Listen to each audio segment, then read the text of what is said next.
Hey guys, welcome back to the biggest agricultural platform in Namibia known as Induna Wengombe, which means Headman of Cattle. My name, of course, Mitchell Mutumba Smata, aka the Headman of Cattle. So today I wanted to talk about something that's quite interesting. Tires. We never talk about tires, particularly when we are buying tires for our bakkies. Because me, I'm not really that well vested in tires. For example, if you ask me what's the best tire to buy for a bakkie, I'd say give me all-terrain tires. So I did some research. I got some information from some sources online, which spoke about choosing the best tire for your bakkie. This came from Farmers Weekly. I have to really credit Farmers Weekly for this information. So without wasting any time, let's get into this video. Before I get into this video, I just want to remind you guys to hit that sharp button. It helps this channel a lot, gets it out there, and hit the subscribe button and turn on your bell notification to be notified of future uploads. These are things that I need you guys to do. And check out my second channel called Sport Talk at the Fire. I did some couple of Rugby World Cup reviews, but I'll grow that with time. I want to grow it to touch on various sports, even cricket. But let's get into this one at Induna Wengombe. Choosing the best tires for your bakkie. The ideal tire. When considering the attributes of a good tire, most motorists would put long life at the top of the list. But good grip during cornering and in the wet, as quiet running are also desirable. Unfortunately, a tire that scores high marks in all of these quantities has yet to be made. Soft rubber grips well, but wears down quickly. Soft rubber grips well, but wears down quickly.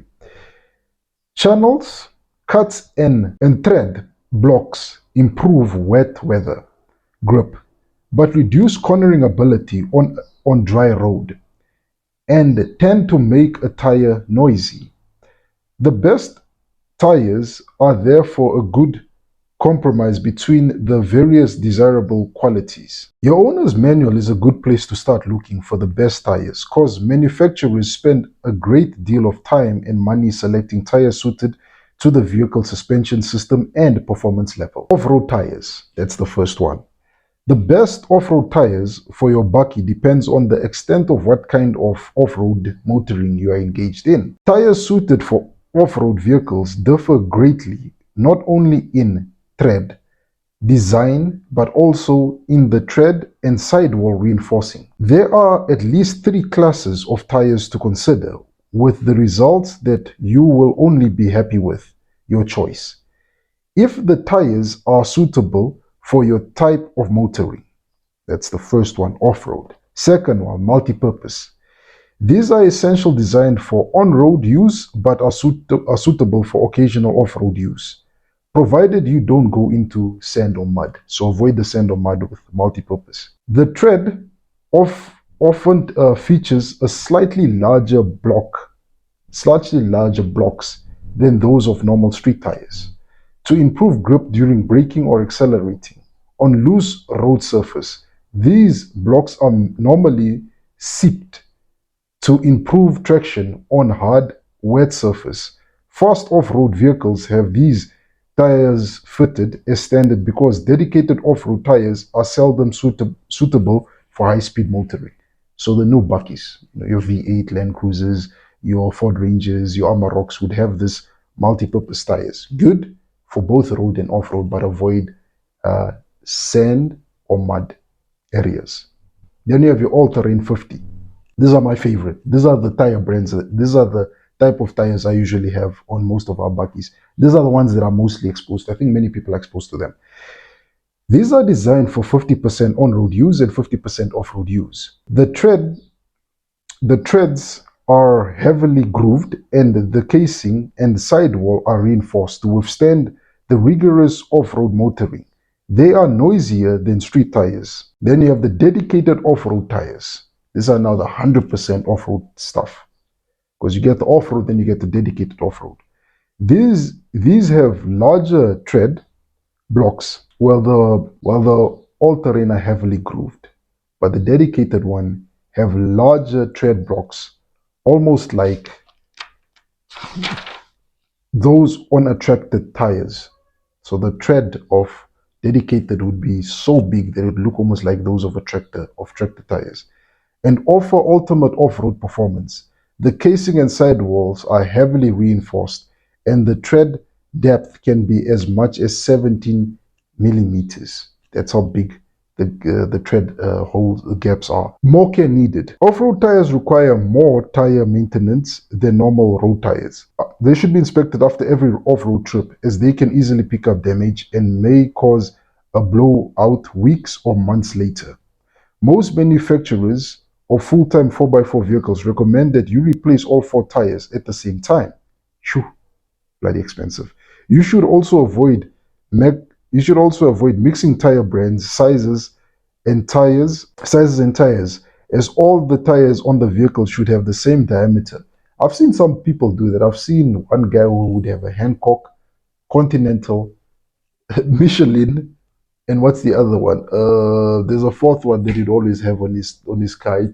I've seen it. I've seen some people do it, but I think it has to do with money, because sometimes certain brands are quite expensive. Tire markings explained. Modern tires carry a DOT or DOT, Department of Transportation. That's what it stands for. Code on the side that shows the month and year of manufacture.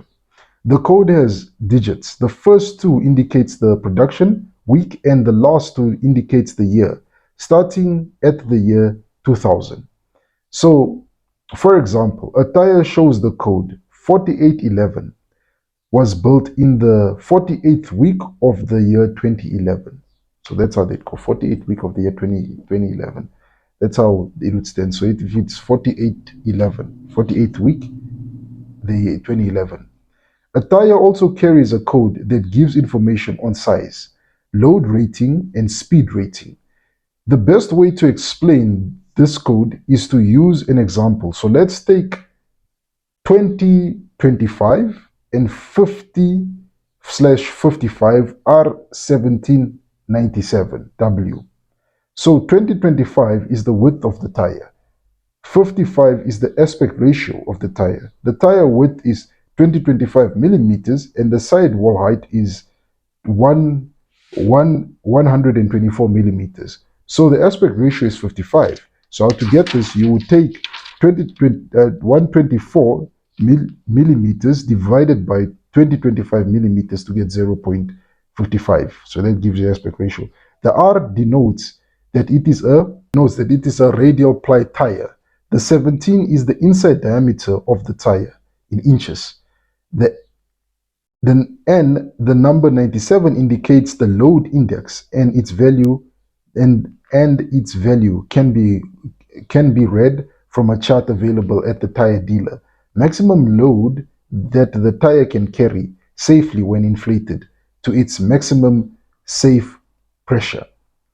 The indicate 97 implies a load of 730 kilograms on the tire. The W is the speed rating that indicates that the maximum speed at which the tire can carry a load safely. There are 9 speed ratings. So let's go. There's Q, which equals 160 kilometers an hour. Then there's R, which equals 170 kilometers an hour. Then there's S, which equals 180 kilometers an hour. Then there's T, which equals 190 kilometers an hour. Then there's H, which equals 210 kilometers an hour. V stands for 240 kilometers an hour. ZR equals 240 kilometers an hour, while W equals 270 kilometers an hour. Y equals 300 kilometers an hour. So those are tires, the tires that farmers would probably have to pay attention when they buy a bakkie, and they're going to utilize it for both probably weekend farming and weekdays in the city. Or if it's going to be full time on the farm, you can either buy off-road tires or dedicated off-road tires. You have those two options. But if you are going to be weekdays in the city, weekends on the farm, multi-purpose tires. But the multi-purpose tires weakness is avoid mud and sand. You'll get stuck. Or you can go for the all-terrains, which are my favorite. The brand I think most people know, the 50/50.